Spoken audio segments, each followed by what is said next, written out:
यमुना के तट से आगे बढ़ने लगे,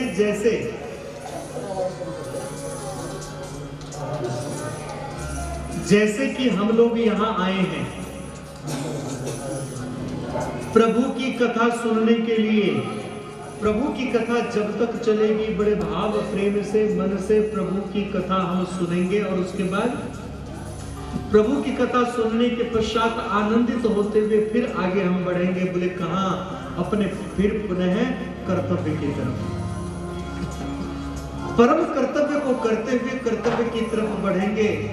तो ये याद रखना, हर समय प्रभु को याद रखो।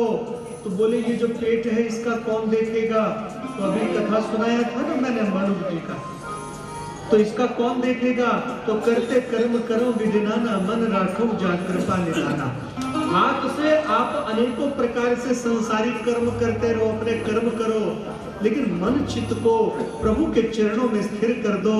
हम तुम्हारे थे प्रभु जी, हम तुम्हारे हैं और हम तुम्हारे ही रहेंगे। तो परमात्मा के चरणों में अपने आप को समर्पित कर दो कि हम बस आपके हैं। बस मन में ये पवित्र भाव लगाना है कि हम आपके हैं। नारद जी भ्रमण करते हुए आगे चले जा रहे हैं कि नारद जी ने देखा कुछ युवतियां आपस में बैठी बैठी रुदन कर रही है, रो रही है। रुदन करते करते उनमें से एक युवती जो मुख्य रूप से रुदन कर रही थी जोर जोर से, उस युवती को दूसरी युवतियां ढांढस भी बंधा रही है, बहन चुप हो जाओ, चुप हो जाओ। कभी आपने देखा होगा कोई बहुत दुखी होकर के कोई जब रो रही हो ना आपके पड़ोस में, ये दो रोना, और खासकर माताओं में ये होता है, और माताओं में नहीं पुरुषों में भी है कि कहीं कोई आपका अपना जब बहुत जोर से रुदन कर रहा हो, रो रहा हो, उस समय क्या करते हैं? आप जाते चुप कराते हैं, और जब उसके दुख का पता चलता है कहते कोई बात नहीं, परमात्मा सब ठीक करेगा, ईश्वर सब ठीक करेगा, आप उदास ना होइए, ईश्वर सब ठीक करेगा। सांत्वना देते देते उसके संग हम भी रो पड़ते हैं थोड़ी देर। इसी प्रकार से दूसरी जो युवतियां थी वो भी हल्की हल्की रुदन कर रही हैं और उसको सांत्वना दे रही है, देवी शांत हो जाओ, कृपा शांत हो जाओ। वो परमात्मा जो सबके रक्षक है वो आपके दुख जरूर दूर करेंगे, आप शांत हो जाओ। वो युवती रुदन करते करते उनकी गोद में दो वृद्ध पुरुष मूर्छित हुए पड़े, मूर्छा में पड़े हुए थे। कभी कभार उन वृद्ध पुरुषों के सिर पर हाथ फेरती और कभी फिर इन देवियों की तरफ देख के रुदन करते। उनको ऐसे दुखी देख करके नारद जी ने सोचा कि इस पवित्र भक्ति धाम पर, पवित्र यमुना के तट पर ये दुखी क्यों हैं? ऐसा सोच करके नारद जी आगे बढ़े और नारद जी ने सोचा कि मुझे इनसे पूछना चाहिए। फिर उनको ध्यान आया, नहीं, संत को बिना बुलाए नहीं जाना चाहिए, और बिना बुलाए जाए भी तो यहाँ पर जो पुरुष हैं वो मूर्छित हैं, स्त्रियों के पास अकेले नहीं जाना चाहिए। नारी किस भाव में, किस भाव में नहीं, किस कारण से रुदन कर रही है, किस कारण से नहीं, उनके कर्म में संत को बीच में नहीं आगे बढ़ना चाहिए। तो हरि नाम भजन करो, और ऐसा भाव बना के नारद जी आगे बढ़ने लगे। सो उसी समय रोती रोती वो युवती जोर से नारद जी की तरफ देखते हुए आवाज लगाती है कि भो भो साधो, कि भो भो साधो क्षणमतिष्ठ। हे महात्मा तनिक रुक जाइए, रुक जाइए, एक क्षण के लिए रुक जाइए। बोले नारद जी तो चाहते थे इनके दूर दूर करें, जब पुकारे और कोई दुख में पीड़ित हो और मदद मांगे तो मदद ना करे, ये असज्जन का लक्षण होता है, दुष्टों का लक्षण होता है। और कोई सज्जन अगर आपको निमंत्रण दे, किसी पीड़ा में, किसी कार्य में अगर मदद मांगे तो आपका धर्म बनता है आगे बढ़कर के उसकी पीड़ा को दूर करें, फिर अपने कर्तव्य पथ पर आगे बढ़े। और किसी को पीड़ित छोड़ करके व्यक्ति जब अपने कर्तव्य पथ की तरफ आगे भाग जाता है तो क्या परिणाम होता है कि पता चलता है जिस कार्य को करने के लिए गए उस कार्य में भी पूर्णता नहीं हो पाती। हमारे श्रीमान नारद जी झट से उनके पास आ गए, क्योंकि नारद जी संत हैं। संत का लक्षण क्या है? संत किसको बोलते हैं? संत का मतलब कि जो लाल पीले कपड़े पहन ले, इसका ये देखो, जो ऐसे कपड़े पहन ले इसका नहीं है, संत इसको नहीं बोलते। फिर तो बड़ा सा आश्रम बना ले उसको बोलेंगे? बोले नहीं। संत का लक्षण क्या है? कोई बड़ा सा जटा झूठ खूब बड़ी बड़ी जटाएं रखवा ले, बड़े बड़े बाल रखवा ले। हाँ, कलयुग में ही लक्षण है। जाके नक्सिक जटा विशाला, ते तपसी यति कठिन कराला। कलयुग में वो बहुत बड़ा तपस्वी साधक माना जाता है। जटा बड़ा कर लिया, बड़ा बड़ा ये दिखावा करे, हम बहुत बड़े भक्त हैं, लंबे चौड़े चंदन लंबी चौड़ी वो कर ले, ऐसा तिलक खूब बड़े बड़े कर ले, तो क्या इससे संत है? बोले नहीं। जो दूसरों के दुख में दुखी होता हो और जो दूसरों के सुख में सुखी होता हो वो संत है। जो हर प्रकार से, जिसके पास बैठने से आपके मन को शांति मिले, जिसके पास बैठने से आपको एक सुकून मिले अनायास। संत कुछ बोले भी नहीं, ना आप कुछ बोले, उनके पास जाके थोड़ी देर बैठे, उनके पास बैठते ही मन को एक शांति पर मिले, आनंद मिले, समझो ये संत है। जो अपने पास, जिसके पास जाते ही मन में शांति मिले, वो संत है। कि वैष्णव जन तो तेने कहिए जी पीर पराई जाने रे। वैष्णव जन तो, जो दूसरों के दुख में दुखी होता हो वही संत है। इनमें उनमें कछु अंतर नाही। ऐसे लक्षण जिसमें है उसके बारे में कहा गया है कि इनमें उनमें कछु अंतर नाही। संत कहो यारा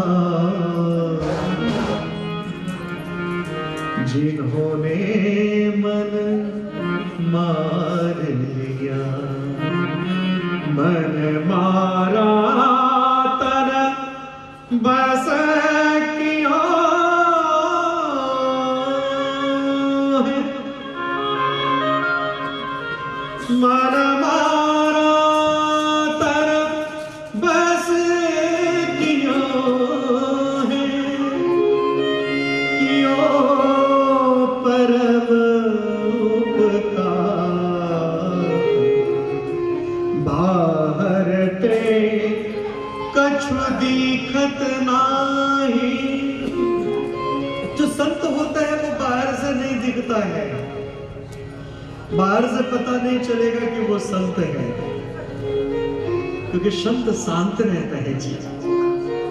कि बाहर ते कछु दिखत नाही, भीतर चमके नूर जिन्होंने मन मार लिया। मैं उन संतन को दास। संत तो केवल वही है कि ब्रह्मानंद संत की सेवा मिलत वो गिरधारी। जगत माहू संत परम हितकारी। कहा जाता है जिसने ऐसे साध की संगत पा लिया हो। संत का लक्षण क्या है? जिसके जीवन में कोई आसक्ति ना हो, जिसके चोले में कोई जेब ना हो, जिसके चोले में कोई जेब ना हो, मतलब समझ गए होंगे कि जिसके जीवन में कोई आसक्ति ना हो, कोई लोभ ना हो, कोई प्रपंच ना हो, और जो केवल बांटता ही बांटता हो, जो कल्याण ही कल्याण करता हो, जिसके पास बैठते ही जीवन का सबसे बड़ा कल्याण शांति मिल जाता, आनंद मिल जाता, वो संत है।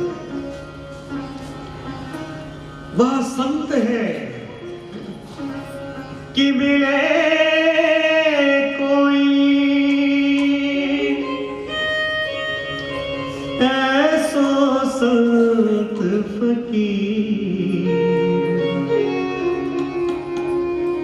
पहुंचा दे भवदरिया के तीर। मिले कोई ऐसो संत फकीर। संत आपके सिर्फ कोट पैंट में भी हो सकता है, संत सूट सलवार में हो सकता है। पोशाक से संत नहीं हो सकता, आश्रम से संत नहीं होता। किसी रूप रंग बनावट दिखावट सजावट इन सबसे परे है संत। जिसके जीवन में बनावट हो, ज्यादा बना करके चलता हो, जिस रूप रंग ठोक टंकार श्रृंगार इत्यादि इधर उधर किंतु परंतु जैसे स्त्रियां श्रृंगार करती है ऐसे श्रृंगार को तत्व पे बढ़ता रहे, तो कहते हैं वो संत कभी नहीं हो सकता। बनावट दिखावट सजावट से परे है संत। संत क्या है? संत खुशबू देने वाला वो गुलाब नहीं हो सकता। संत खुशबू देने वाला गुलाब नहीं हो सकता है जी। और संत को भी बहुत सुंदर दिखने वाला कमल भी नहीं हो सकता। संत ना कमल पुष्प हो सकता है, संत ना गुलाब हो सकता है। संत को जानना हो तो गोस्वामी तुलसी बाबा ने बहुत सुंदर उसके बारे में लिखा है कि संत कौन है। संत के बारे में बताया गया है कि संत कपास की तरह होता है, निरश विशद गुण में फल जासु। संत जो है, जो दुख सही पर छिद्र दुरावा है, तो संत कौन है? संत कपास की तरह है जो बार बार धुलने पे आता है, बार बार उसको मंथा जाता है और मत करके उसको धागा बनाते हैं, फिर उससे कपड़े बनता है और वो संत अंग को ढकता है। संत हमारे सम्मान को ढकता है, संत हमारे अंगों को ढक के गुण को प्रकट करता है और हमारे परमात्मा के निकट का बोध कराता है। संत कपास की तरह है, वो खुशबू से, वह रूप से, रंग से, सबसे परे वह निरस रहता है, वो रहता है। संत तो केवल वो होता है जो केवल राम जोगा रहता है और किसी के जोगा नहीं रहता। मतलब संत के बारे में गोस्वामी बाबा ने कहा कपास का पुष्प है, वो दिखावे के लिए खुशबू नहीं करता, वो दिखावा नहीं करता। वास्तविकता उसके अंदर गुणता, दृढ़ता, सुरक्षता, पवित्रता, सुदृढ़ता होता है। वही संत है जिसके अंदर सुकोमलता हो, जिसके अंदर निर्मलता हो, जिसके अंदर नम्रता हो, जिसके अंदर पवित्रता हो, जिसके अंदर परोपकारिता हो, जिसके अंदर शुभ संकल्प हो। ऐसे शुभ संकल्प को लेकर के जो चले कि तुम चले तो चली धरती, चले अंबर, चले कोटि कोटि पगडर, जो चलता है तो सबको लेकर के चलता है, सबके कल्याण।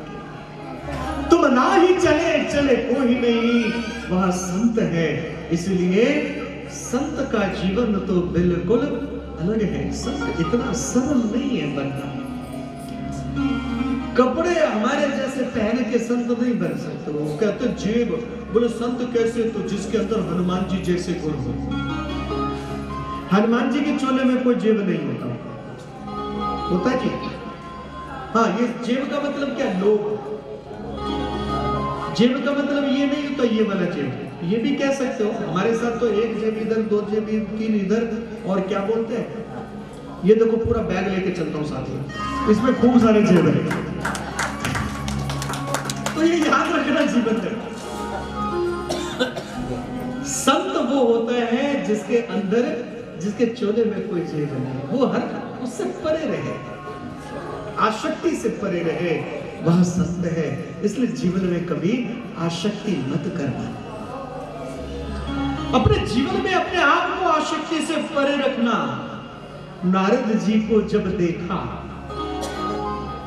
तो माताओं ने, उस माताओं की भीड़ में से विराजमान वो देवी जो रुदन कर रही थी, उसने बुलाया तो नारद जी उनके पास गए।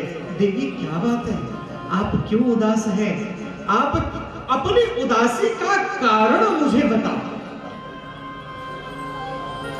देवी, आप अपनी उदासी का कारण हमें बताइए।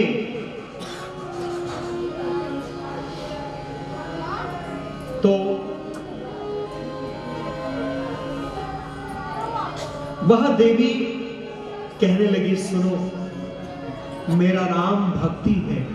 अच्छा, इतना सुनते ही नारद जी उनके चरणों में गिर पड़े।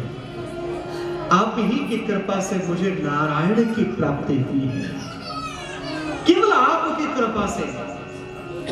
हे भक्ति माता, आपके चरणों में प्रणाम है। अब तक रुदन करने वाले सामान्य समझ बैठे थे नारद जी। नारद जी भी नहीं जान पाए भक्ति देव, और भक्ति क्या है उसके बारे में समझना बड़ा कष्ट है। जब उन्होंने अपना परिचय दिया, मेरा नाम भक्ति है, नारद जी चरणों में गिर पड़े। बोले, माँ आप ही की कृपा से मुझको गोविंद मिले। माँ आप उदास क्यों हो? बोले, सुनो, हे पुत्र, मेरा जन्म बहुत दिव्य हुआ, और उस समय कहा जाता है कि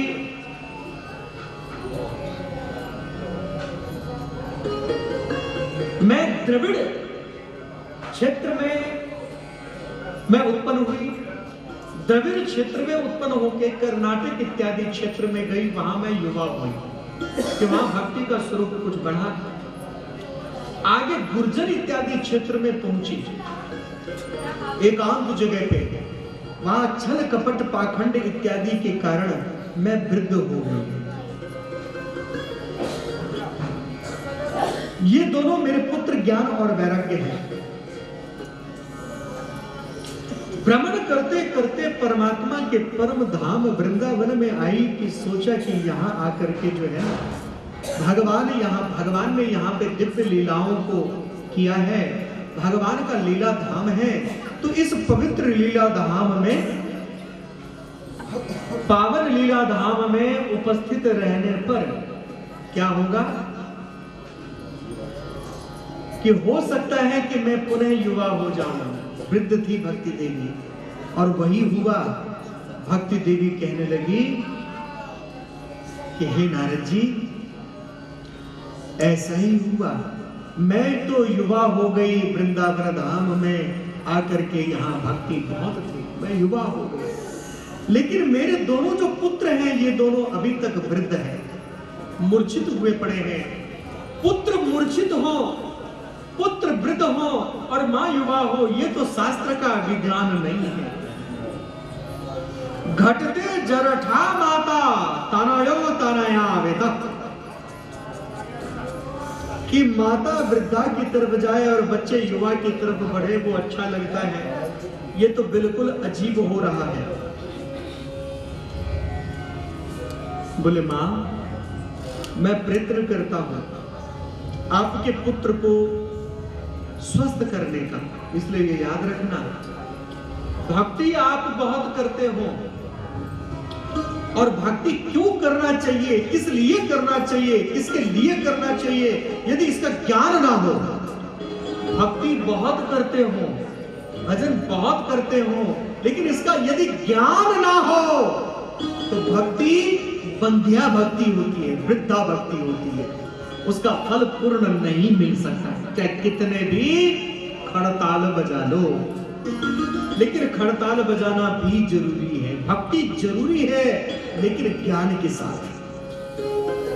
ज्ञान कौन है? स्वयं ईश्वर है। सतत ईश्वर तत्व को याद करते हुए भक्ति करो, लेकिन ज्ञान के साथ, और ज्ञानी बनो, भक्ति करो, लेकिन मन में अगर मोह नहीं छूटा है कि मंदिर जाके कीर्तन तो रोज जाके बहुत अच्छे किए, मंदिर जाके भजन कीर्तन तो बहुत अच्छा किया और कथा भी सुन लिया। श्रीमान श्याम सुंदर शर्मा जी का निष्काम भक्ति संकीर्तन मंडल है, इनकी अध्यक्षता में मंडल तो बहुत विशाल है, बहुत लोग हैं, आप सब उसके मंडल के व्यक्ति मेंबर हैं। मंडल तो बहुत बड़ा है। अब मंडल में कीर्तन भी होता है, तो कीर्तन के द्वारा भक्ति भी उत्पन्न होता है, भक्ति भी हो रही है, साथ में ज्ञान भी होता है, क्योंकि शब्द भी, भागवत भी हो रहा है, ज्ञान आपके अंदर आए इसके लिए ज्ञान यज्ञ हो रहा है, भागवत हो रहा है, भागवत में भी गूढ़ भागवत हो रहा है, प्योर भागवत हो रहा है। भजन कीर्तन कभी कभी मेन रूप से ज्ञान तत्व है, तो वो आपका कथा भी निरंतर हो रहा है। और इतना नहीं, इसके पश्चात कथा कीर्तन भी हो रहा है, ज्ञान भी हो रहा है, लेकिन इतनी कथा सुनने के बाद अगर मन में वैराग्य ना आए, मोह नहीं टूटे, और फिर भी मोह में फंसे रहे कि कथा तो सुना, भजन भी किया, लेकिन फिर भी आसक्ति का अभाव नहीं हुआ, आसक्ति में फंसे रहे, कि मन में वैराग्य अगर नहीं जागा, त्याग नहीं जागा, तो वो सब कुछ किया कराया जय श्री कृष्ण है। तो भक्ति करो, ज्ञान भी लो, कथा भी सुनो, लेकिन कथा का मनन करो और उसको अपने जीवन में उतारो भी, बहुत नहीं तो थोड़ा थोड़ा भी तो उतारो, लेकिन उतारिए और उससे मन में वैराग्य लेके आइए, आसक्ति को त्यागिए, और जिस पल हमारे जीवन से आसक्ति मिट जाएगा तो ईश्वर सामने है। ये मोह का त्यागना बहुत कठिन है। कहते हैं चाह चोरी, चाह चमारी, चाह नीचन तो नीच, तो पूर्ण ब्रह्म था अगर चाह न होती बीच। ये जो चाह है, ये जो मोह है, ये बहुत खत्म है। चाह का मतलब चाय मत समझना। तो कहने का तात्पर्य, इसी को गीता में भगवान श्री कृष्ण ने कहा कि विहाय कामान यह सर्वान पुमांस चरति निस्तः। विहाय कामान यह सर्वान, कामनाओं को कम करो, जिस पल कामनाएं, इच्छाएं कम कर लोगे। मुझे ये भी चाहिए, इसके बिना नहीं चलेगा काम, मुझे ये भी चाहिए, मुझे ये भी चाहिए, मुझे ये भी चाहिए ना। विहाय कामान यह सर्वान, कामनाओं को खत्म करो। और जब इच्छाएं नहीं रह गई तो चाह गई, चिंता मिटी, और मनवा बेपरवाह, और जिसको कछु न चाहिए सो शाहन को साथ। कुछ इच्छा होती है तभी किसी के तलवे चाटने जाते हैं, किसी के आगे पीछे करने जाते हैं। जब इच्छा ही मरे, इच्छा को ही समाप्त कर दिया, इच्छा को मारना भी नहीं है। हाँ, इच्छा को मारोगे तो फिर उत्पन्न हो जाएगा, क्योंकि इच्छा मरता नहीं है। इच्छा कभी भी नहीं मरता है। इच्छा को मारना नहीं, इच्छा को मोड़ना है। इच्छा को मोड़ना है और अपनी इच्छा को परमात्मा के चरणों में मोड़ देना है।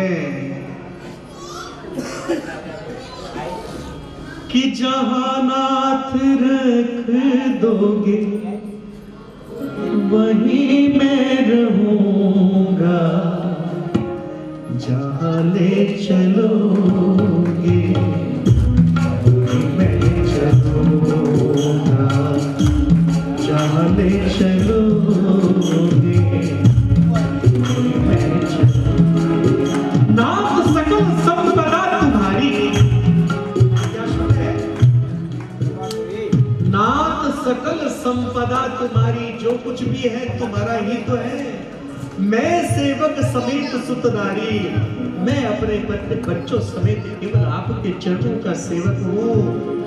और जिस हिसाब से जैसे रखोगे वैसे रहेंगे, जो खिलाओगे वो हम खाएंगे। कभी घृत घना, कभी मुट्ठी चना, कभी गोभी बना, जैसे खिलाओगे वही हम खाएंगे। अपनी इच्छा को मारना नहीं है, मोड़ना है। जो इच्छा को मारने जाता है वो कभी नहीं मार सकता, वो फेल हो जाता है।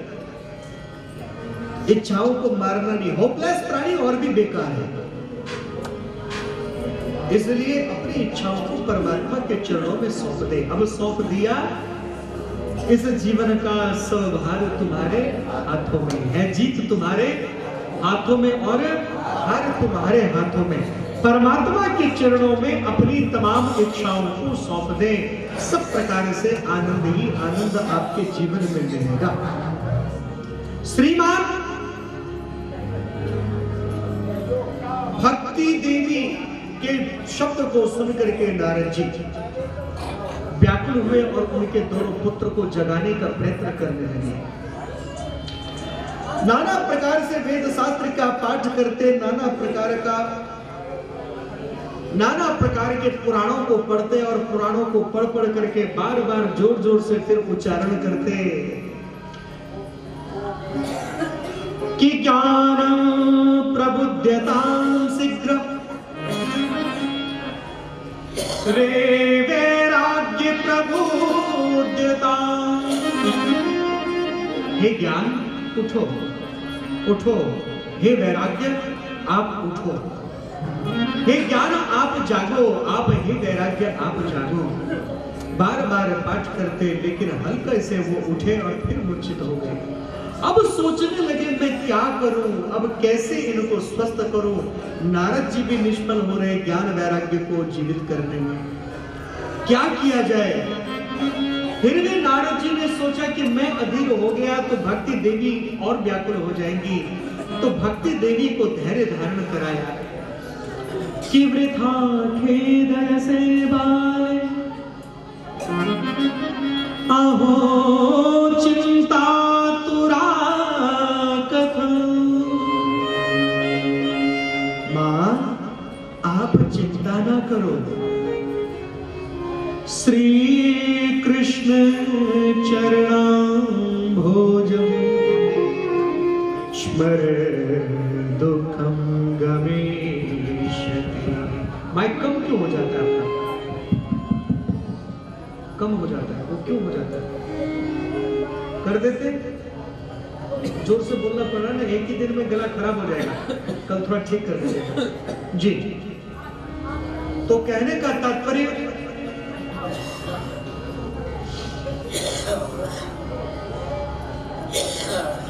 वृथा खेद ये से बागे ओहो चिंता तुरा कर। मां आप चिंता ना करो, अहो चिंता तुरा कर। श्री कृष्ण चरणाम भोजम स्मर दुखम गमिष्यति।